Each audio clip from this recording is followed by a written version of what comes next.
Sampeyan aku nyagui mungsuh Baladewa. Ya kok la napa sampeyan pun menggalih ingkang lebet to sinuwun. Prabu Baladewa niku Nalindra digdaya sekti kalintang jayaning perang. Bebasan Nalindra Mandura menika pilih tanding boboting yuda.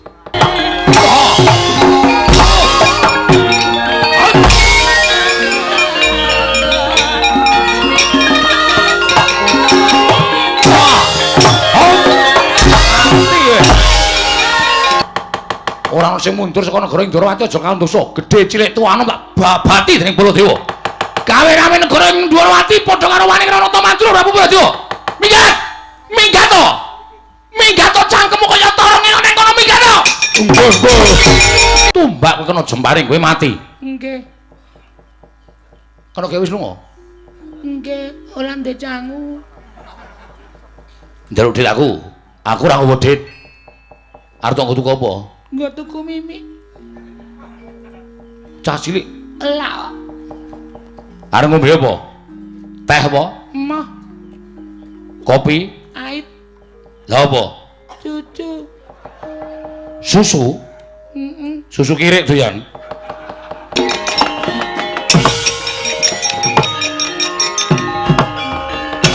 Wah, dalah jebul. Nggonku bakal nyuwun ngampil wujuding Sekar Wijaya Kesuma. Jumbuh lan ngendikaning kepundenku Nalindra ing Mantaka Sang Prabu Bumiloka. Supaya aku iso nglembut pustaka wujuding Sekar Wijaya Kesuma. Lah kok jebul ora gampang. Nyatane nalika semana aku entuk wangsulane Nalindra Indrawati ingkang diwakili kadange Werda lho. Nalindra Indrawati ingkang diwakili kadange Werda. Ya, pancen bener mengkono. Kadange Werda Nalindra Indrawati, awis Prabu Baladewa ya bandel Patrajaya. Wah, wis malah nyemelangi, Gok. Ngendikaning Sun Prabu Baladewa pripun? Dina samengko dheweke nganake sayembara perang. Sapa sing cilik gedhe sanga kuwi kadidane Baladewa. Menang boyong Sekar Wijaya Kesuma. Terus sampeyan aku nyagui mungsuh Baladewa. Ya kok la. Napa sampeyan pun menggalih ingkang lebet to sinuwun. Prabu Baladewa niku Nalindra digdaya sekti kalintang jayaning perang. Bebasan Nalindra Mandura menika pilih tanding boboting yuda. Nek dedeg piadeg pancen padha karo sampeyan. Ning wulete kulit, wulet Baladewa, atose balung, atos Baladewa. Digdayane, digdaya Baladewa. Nek sampeyan teng mriki kok wani nampa penantange Prabu Baladewa niku ateges ana bebasan sampeyan wis jeleh nyawang gelaring jagat, nyawang eseming rembulan utawa wis umuk nyawane kepengin ngisis metu saka raga.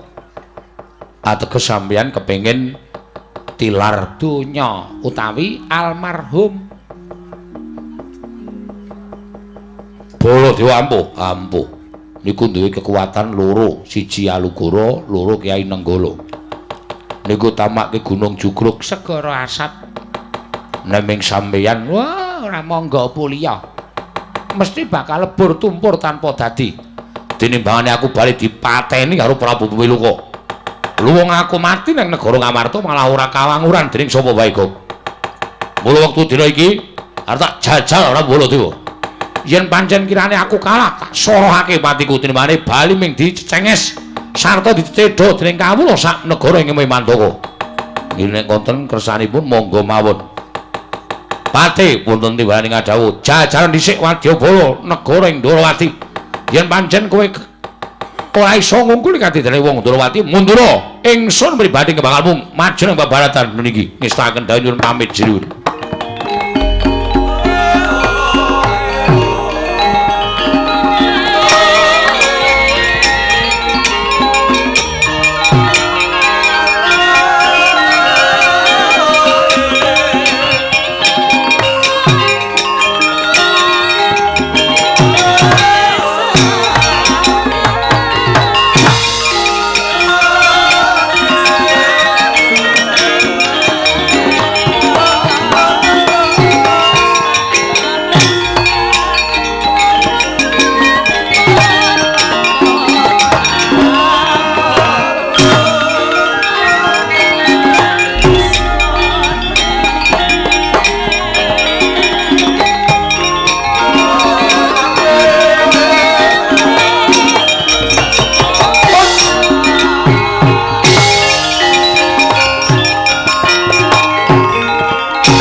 Gusti lamun katututan lamun mangsa prawira digdaya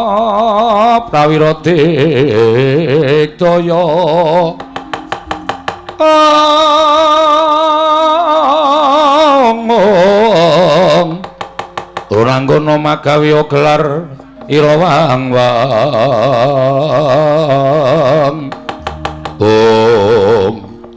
wong kanthet ngeyayat bringose ngulur geni tumpang iki potengen sawa takon karo aku Senopati Ndhuwurawati Raden Setyaki balik wis apa Patih Rumaksa Praja ya abdining Sinuwun Prabu Lokadenta ayo endi sing jeneng Prabu Baladewa kon ketok ning ngarep aku wani nyumbari marang ratu Gustiku wis jeleh nyawang gelaring jagat seming rembulan ora sakokan bebangal ratumu wae kon teko ning ngarep Setyaki kanggo keset sirahe waduh hebat kemewat kaya ngregem jimat ucapmu parat kaya wani ndrat Pesiabang apa abamu wani karo Sentawedene abamu ora minggat tebak jadamu di marganing patimu maju jangan lu gateng sirahmu kowe Rumaksa Praja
Dar.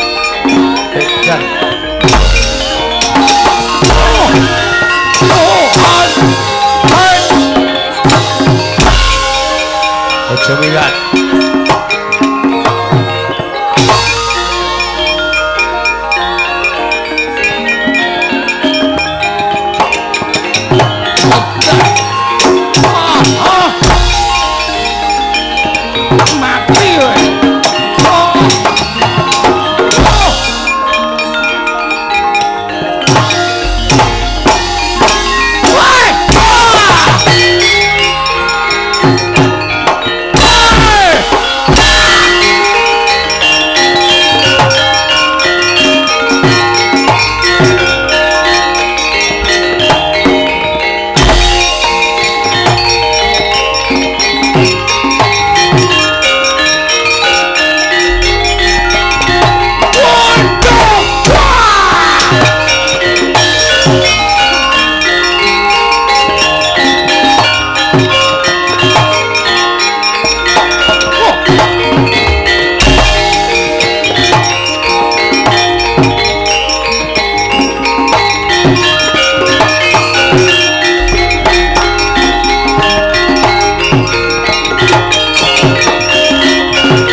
Kanggo sesumbar Lindho bumi konceng kumalu Dukundur katup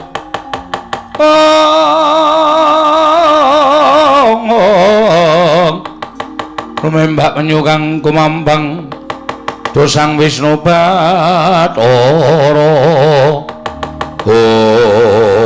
Wah Patih rumeksa praja mundur mbrangkang tatu arang kranjang awake kudrah getih Patih mundur pancen wong Durawati ora kena disangga entheng Prabu Baladewa sak wadya balan ayo jajaran iki loka denta nalindring terbro suket leganing ati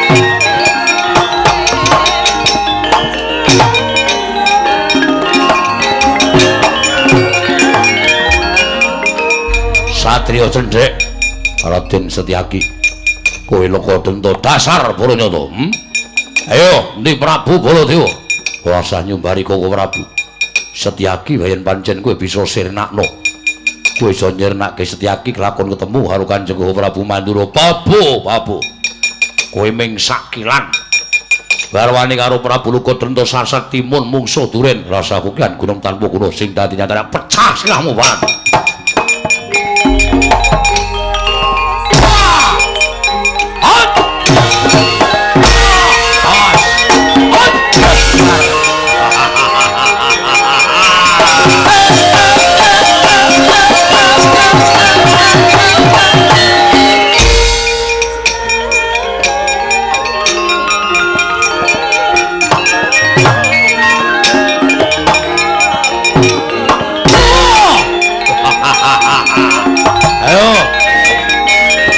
awakku sing empuk regane kali.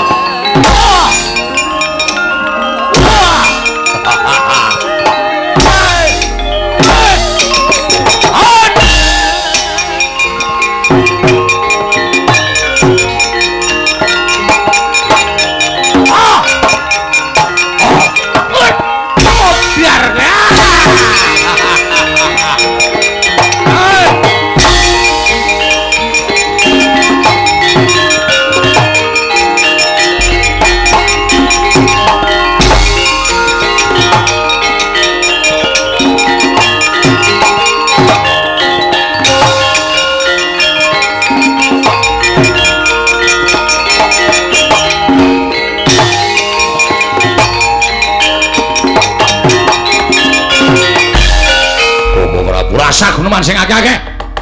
Aku wis ngerti, kowe mundur kowe kalah. Iya. Prabu Lokadenta nyatanipun digdaya mila mboten aneh menawi piyambakipun wantun sumbar wonten negari Ngamarta. Wonten negari Durawati kula sumanggaken dhateng paduka Kanjeng Prabu. Aku ora is kandha karo kowe to. Kowe iki senengane wonge gumedhe. Senengane wonge kepengin neng arep. Nalika aku mlayu ngoyak karo playune Lokadenta. Aku mbok cegat ning dalan. Kok Prabu? Kula tilenggah prayoga kedenta kula kembake mejahi. Nalika semono aku meper marang mubal babaling karep sono. Ning ente-entene piye? Ente-entene piye aku tak takon? Iki. Kowe ora ngrampungi gawe.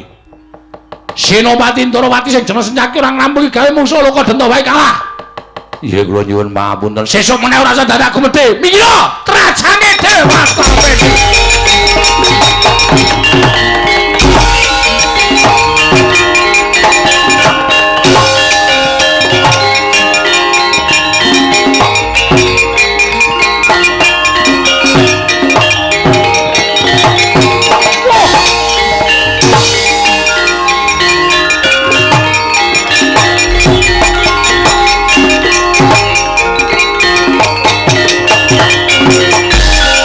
Prabu Baladewa dasar Waryata.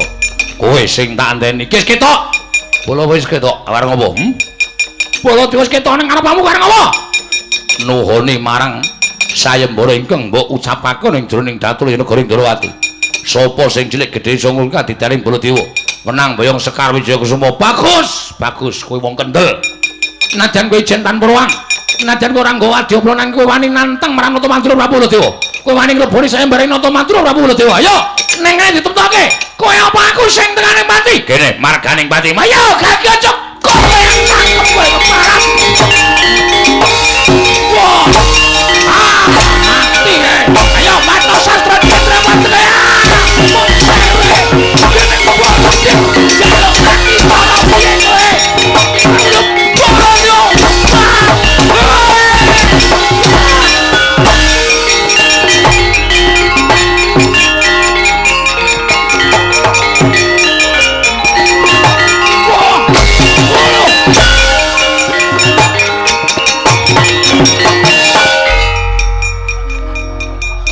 Ardi we.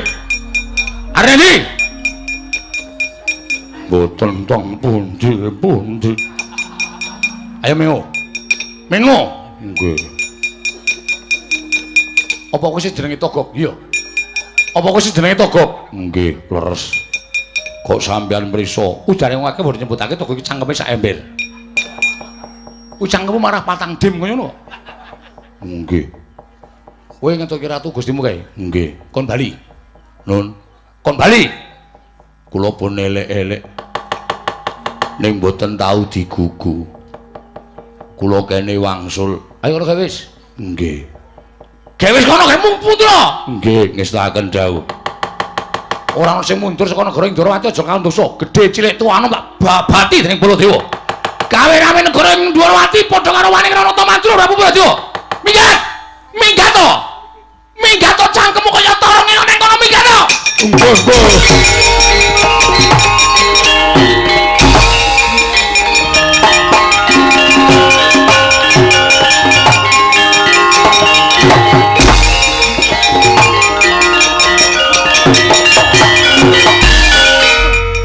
Anake sapa iki?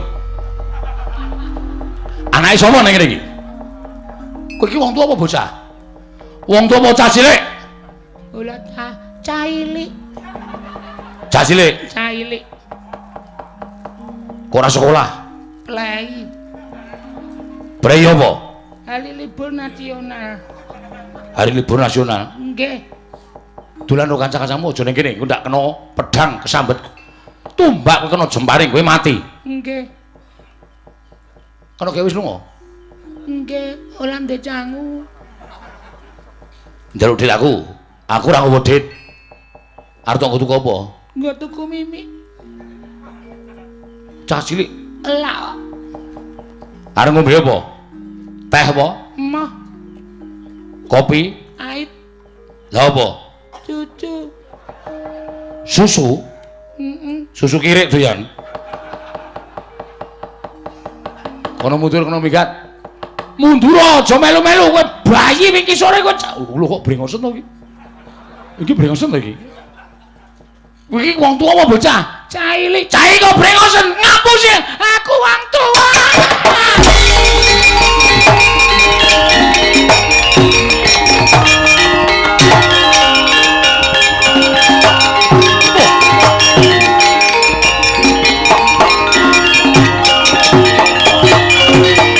Pripun? Wah, edan. Pancen Prabu Baladewa dibya surastra kalintang jayaning perang. Pilih tanding boboting yuda barengipun mundur kok mundur nggih kula dherekaken.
Kresna sinayeng manglung mintonaken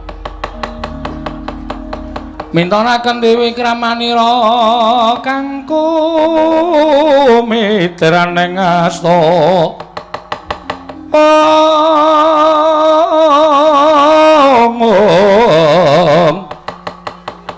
kang kumitraning astaning asta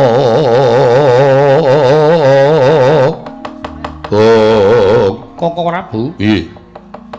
Gandeng sampun ketingal padhang negaring Ndrawati. Ya.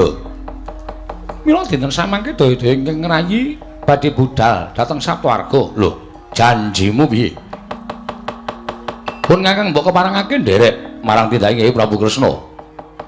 Koko Prabu mila kula tumunten matur kangge Patuko. Supados sakmangke Koko Prabu tata samapta ing gati sawiging diri. Ya. Monggo. Sampun ngantos Paduka nitih-titihan Mandura nanging nunggal sakrata lawan ingkang ngrayi ing Ndrawati. Supados sakmangke nggala prapta wonten ing ngukira tawu mapan wonten ing Saptawarga. Ngestreni para Pandhawa anggenipun bangun candhi Saptawarga. Ya, Kresna ayo nunggal sakrata Kyai Jaladara wae. Monggo Koko Prabu kula dherekaken.